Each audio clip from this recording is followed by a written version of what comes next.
Hi, welcome back to our channel. In front of me I have OnePlus 15, and in this video let me show you how to add IR remote tile on this device. So first of all, let's open quick settings on this device by swiping down from the top part of your screen. And now in your quick settings you want to look for the option IR remote, but if you do not see it here like I do, then it means that you have to add it. So let's enter editing mode by tapping this pencil icon, and now let's tap plus button in the top left. Now from the list of tiles you want to find IR remote.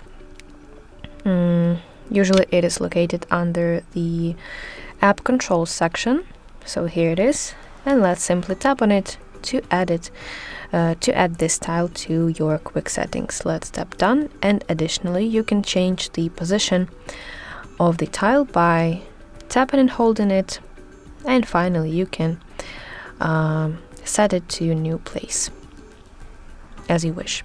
So that's it, that's how it works. I really hope that you find this video helpful, and if so, please like this video and subscribe to our channel to see more content like this.